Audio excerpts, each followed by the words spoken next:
जय हिंद। मैं जयंत कुमार। तो चलिए आज हम लोग इस वीडियो में देखेंगे रेलवे ग्रुप डी का टॉप 25 क्वेश्चन। दोस्तों सभी क्वेश्चन जैसे कि नवंबर 2025 से जनवरी 2026 तक जितने भी शिफ्ट में एग्ज़ाम हुए हैं उसी का इस वीडियो में हम लोग निचोड़ देखेंगे। दोस्तों हर एक शिफ्ट से 1 से 2 क्वेश्चन इस वीडियो में लेकर आए हैं, तो उम्मीद है कि आपको अच्छा लगेगा। तो चलिए दोस्तों देखते हैं पहला नंबर क्वेश्चन। और पहला नंबर क्वेश्चन देखने से पहले आपसे एक छोटा सा रिक्वेस्ट है कि अगर इस चैनल पर नए आए हैं तो चैनल को सब्सक्राइब कर ले और बेल आइकन प्रेस कर ले। और हाँ दोस्तों, अपना एग्ज़ाम डेट ज़रूर मेंशन करेंगे कि आपका एग्ज़ाम कब है। तो चलिए दोस्तों देखते हैं पहला नंबर क्वेश्चन। पहला नंबर क्वेश्चन कह रहा है कि यदि किसी चालक में ताप बढ़ाने पर उसका प्रतिरोध घटता है तो वह चालक किस प्रकार का है। आपको बताना है दोस्तों इसका राइट आंसर क्या हो जाएगा। और मेरे से पहले आप लोग जैसे कि गेस करके कमेंट बॉक्स में आंसर ज़रूर बताएंगे और अपना फाइनल स्कोर इस वीडियो के लास्ट में ज़रूर बताएंगे। तो इसका राइट जो आंसर हो जाएगा अर्धचालक हो जाएगा। क्या हो जाएगा? अर्धचालक। ऑप्शन बी हो जाएगा। चलिए दोस्तों देखते हैं दूसरा नंबर क्वेश्चन। दूसरा नंबर क्वेश्चन कह रहा है कि निम्न में से कौन सा हार्मोन रक्त में शर्करा की मात्रा को बढ़ाता है। दोस्तों आप लोग को पता है कि ये है 5 स्टार क्वेश्चन, क्योंकि ये सभी का जो है कि जो पिछला एग्ज़ाम में पूछा गया है नवंबर से दिसंबर जनवरी तक में, उसी में से जो है कि ये क्वेश्चन लेकर आए हैं। तो आप लोग लास्ट तक ज़रूर बने रहिएगा। तो इसका आंसर बताइए कि निम्न में से कौन सा हार्मोन रक्त में शर्करा की मात्रा को बढ़ाता है। तो दोस्तों इसका क्या हो जाएगा? ये हो जाएगा ग्लूकोन हो जाएगा। चलिए दोस्तों देखते हैं आगे। अगला क्वेश्चन कह रहा है कि ध्वनि तरंगों में कणों का कंपन किस दिशा में होता है। को बताना है दोस्तों किस दिशा में होता है। तो ये जो होता है तरंग की दिशा के समांतर होता है। ऑप्शन सी राइट हो जाएगा। चलिए दोस्तों आगे बढ़ते हैं। अगला क्वेश्चन कह रहा है कि पादप कोशिका की दीवार किससे बनी होती है। तो बताना है दोस्तों किससे बनी होती है। तो ये जो बनी होती है सेलुलोज से बनी होती है। किससे बनी होती है? आगे दोस्तों देखते हैं 5वां नंबर क्वेश्चन। 5 नंबर क्वेश्चन कह रहा है कि विद्युत धारा की एसआई इकाई को किस मूल इकाई से परिभाषित किया गया है। किससे किया गया है? तो दोस्तों ये किया गया है एम्पियर से किया गया है। किससे किया गया है? एम्पियर से किया गया है। तो चलिए दोस्तों 6 नंबर क्वेश्चन देखते हैं। 6 number question most important question है। 6 नंबर क्वेश्चन देखते हैं क्या कह रहा है। कह रहा है कि किसी उत्तल लेंस की क्षमता का एसआई मात्रक क्या होता है। आपको बताना है दोस्तों क्या होता है।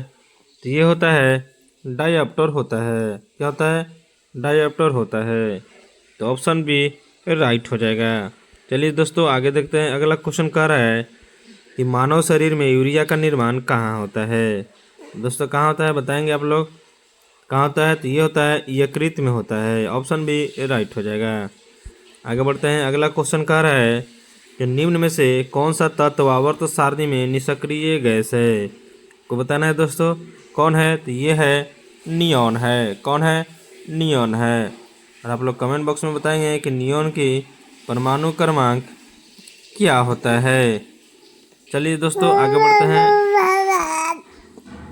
अगला क्वेश्चन कह रहा है कि विद्युत ऊर्जा को यांत्रिक ऊर्जा में बदलने वाला उपकरण कौन सा है। तो कौन सा है दोस्तों? तो ये है मोटर है। ऑप्शन सी राइट हो जाएगा। चलिए आगे बढ़ते हैं। अगला क्वेश्चन देखते हैं। कह रहा है कि मानव आँख में रेटिना पर बनने वाला प्रतिबिंब कैसा होता है। तो दोस्तों कैसा होता है बताएंगे आप लोग। तो इसका जो राइट आंसर हो जाएगा वास्तविक और उल्टा हो जाएगा।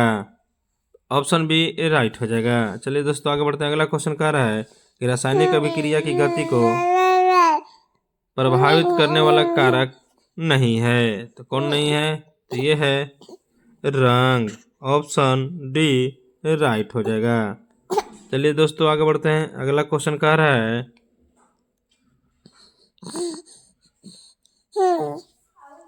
कि वायुमंडल की कौन सी परत ओजोन गैस से समृद्ध होती है।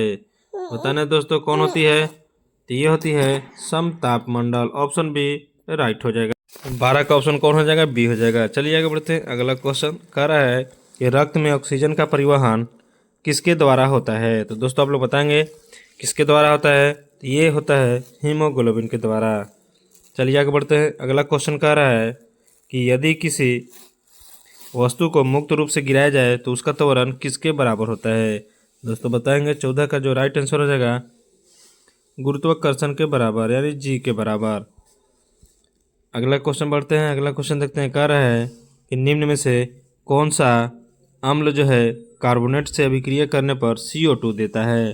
दोस्तों 5 स्टार क्वेश्चन है। तो कौन देता है, तो ये जो देता है सल्फ्यूरिक अम्ल, हाइड्रोलिक अम्ल, नाइट्रिक अम्ल, यानी सभी लोग देता है। चलिए आगे बढ़ते हैं। अगला क्वेश्चन देखते हैं। अगला क्वेश्चन कह रहा है कि धातु की तन्यता का कारण क्या है। तो क्या है दोस्तों, तो ये है धात्विक बंधन।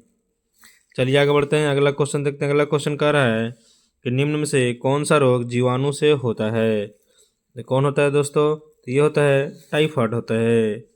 कौन होता है, टाइफाइड होता है। नेक्स्ट नंबर क्वेश्चन कह रहा है कि किसी चालक में विभवांतर बढ़ाने पर धारा बढ़ती है, यह किस नियम का कथन है। दोस्तों तो किस नियम का कथन है, तो ये है ओम के नियम है। क्या है, ओम का नियम है। चलिए आगे बढ़ते हैं। अगला क्वेश्चन कह रहा है कि पादपों में प्रकाश संश्लेषण के दौरान ऑक्सीजन कहाँ से निकलती है। तो दोस्तों कहाँ से निकलती है, तो ये निकलती है जल से निकलती है। चलिए आगे बढ़ते हैं। अगला क्वेश्चन देखते हैं। 20 नंबर क्वेश्चन कह रहा है कि न्यूक्लियर रिएक्टर में नियंत्रित श्रृंखला अभिक्रिया किसके द्वारा होती है। दोस्तों 5 स्टार क्वेश्चन है ये। तो इसका जो राइट आंसर हो जाएगा कौन हो जाएगा, नियंत्रण रॉड हो जाएगा। चलिए आगे बढ़ते हैं। अगला क्वेश्चन कह रहा है कि निम्न में से कौन सा अपचायक है। तो कौन सा है दोस्तों, तो ऑप्शन ए है ऑक्सीजन, बी है क्लोरीन, सी है हाइड्रोजन और डी है नाइट्रोजन। तो दोस्तों इसका आंसर हो जाएगा ऑप्शन सी हाइड्रोजन। चलिए आगे बढ़ते हैं। अगला क्वेश्चन कह रहा है, अगला क्वेश्चन क्या कर रहा है दोस्तों,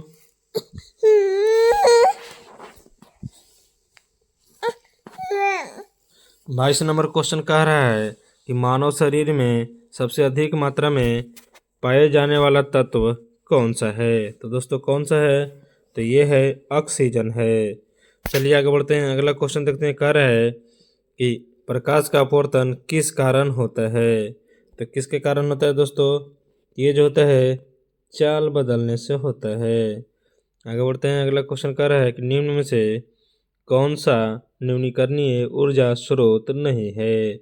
कौन नहीं दोस्तों, तो ये है कोयला। चलिए आगे बढ़ते हैं दोस्तों। लास्ट क्वेश्चन देखते हैं। लास्ट क्वेश्चन कह रहा है कि रक्त का पीएच मान सामान्यतः कितना होता है। तो दोस्तों कितना होता है रक्त का सामान्य पीएच मान, तो ये होता है 7.4 होता है।